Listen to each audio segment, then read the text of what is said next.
when we're thinking about incarceration, the LGBTQ community has higher rates of experiencing incarceration, higher rates of experiencing houselessness, higher rates of engagement with disordered substance use as a way of being able to manage the stressors of social acceptance and rejection. And so you do see higher rates of individuals who are LGBTQ who are in jails. Now, going back to the gender identity and gender expression conversation, jails are extremely binary places. There's assumed that there's only two genders, male and female, and folks will oftentimes need to hide their true gender identity in order to be safe in those spaces, right?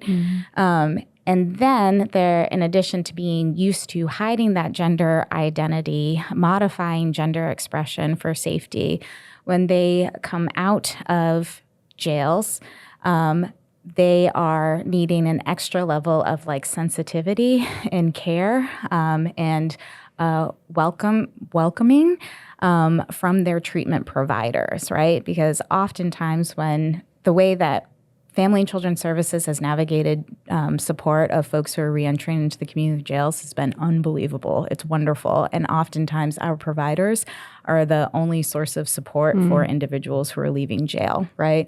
And so we need to have extra sensitivity and extra awareness about what the barriers are and take more time with building that trust so that way folks can feel comfortable with disclosing their status as an LGBTQ identified individual.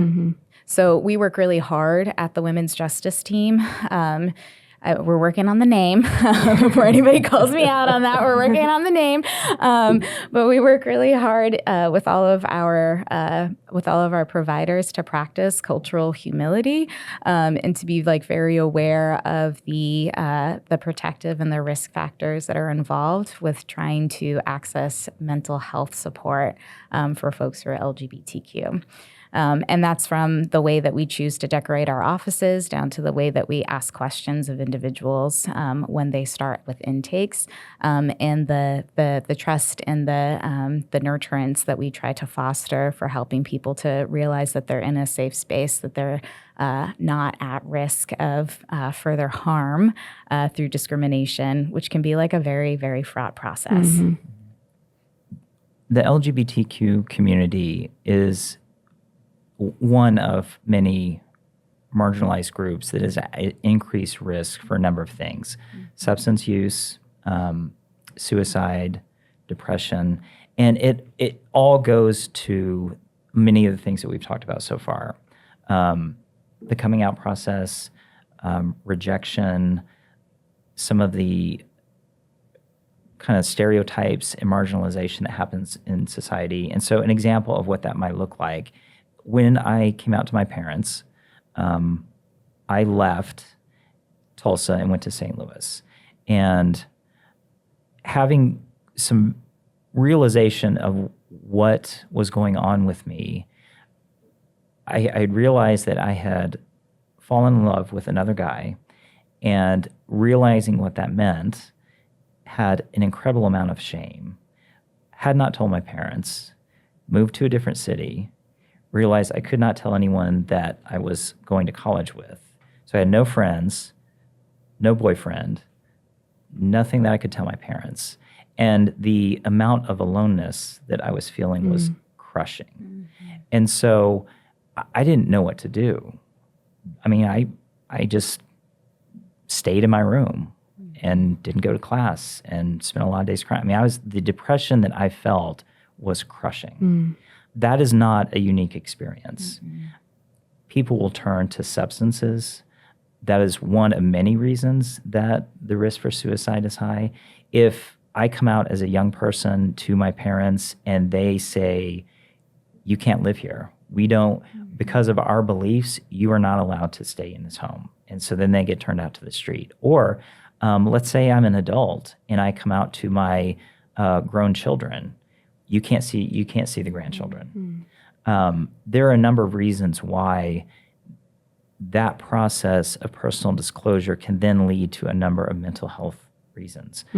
And so knowing that all of those things start to just become constant drips onto your self-esteem, onto your mental well-being, those things then set the stage for developing much of this. Again, particularly if you're in that very early process of trying to determine, who am I? What is my identity? How do I fit into this community? And in that very early stage, it's hard to connect, to find other people like me. You know, most of the connections that we make a lot of times are in bars, they're in clubs. Fortunately, in some of the larger cities, there are youth groups in the schools, but even those are now starting to get dismantled. So all that to say, we see higher rates of substance use, we see higher rates of depression, anxiety, suicidality. In addition to Mary Ellen's program, we have outpatient programs here at Family and Children's. We have just recently started a support group specifically for the LGBTQ plus adults. So there are services available. There's also the Dennis R. Neal Equality Center, which is downtown, another great resource.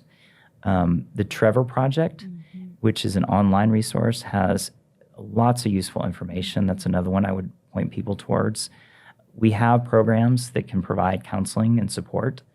I would highly encourage anyone that's listening, if you know a family member, if you are struggling with any of this, reach out, because there are resources available to help with this. And the more that we know that people need help, the more we can develop those resources. Right. And if someone wanted to get connected to our services, I'm sure that we're going to include this in the description of this episode. But would you suggest they call our main number, go to our website? Okay. Yes.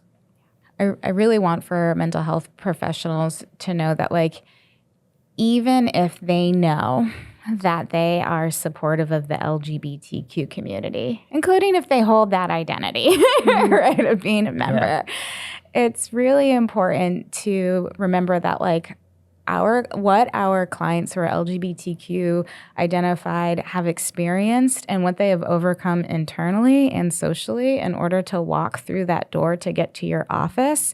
And so you have to honor that. So that, and it needs to be at the forefront of your mind, because we are looking for those cues to know that you are a safe person. You know, recently I restarted therapy again, and I think that all mental health professionals should be in therapy. I just want to put that plug in there. I recently started therapy again, and it took me a long time to come out to my therapist, because I did not have those overt signs that she was open and accepting of my identity. She also assumed a lot about my identity because I talked about my male partner or the fact that I had a child, right? And so those assumptions led to me to believe that I needed to hide that part of myself. So, like, as a mental health professional and also somebody who accesses mental health resources, it's really important for mental health professionals to hear this. Be overt in your support and be overt in your understanding of the barriers that it took for somebody to get there.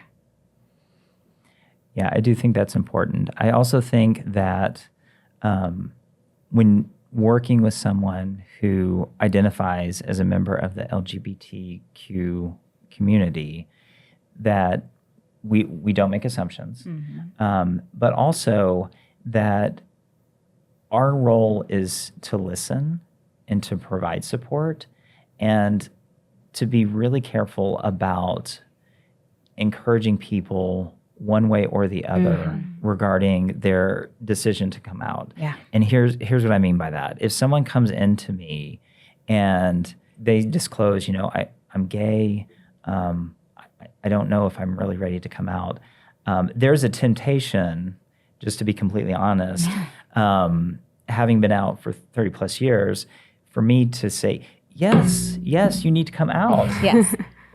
Kick open the door. Welcome to the world.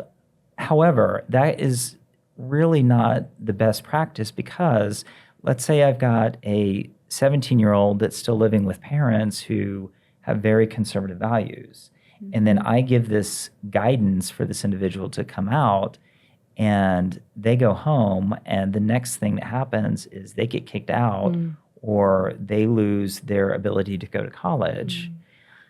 The other side to that is if someone comes in and they are for sure going to come out, it's not my place to discourage that process, because then now I'm sending a message that there's something that you need to be ashamed of. Yeah.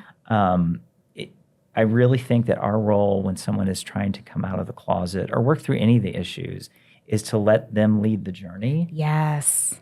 And for me to just be supportive in that. Yes. John, that was what was going through my mind, is like, let them lead, right? Let them lead in their journey.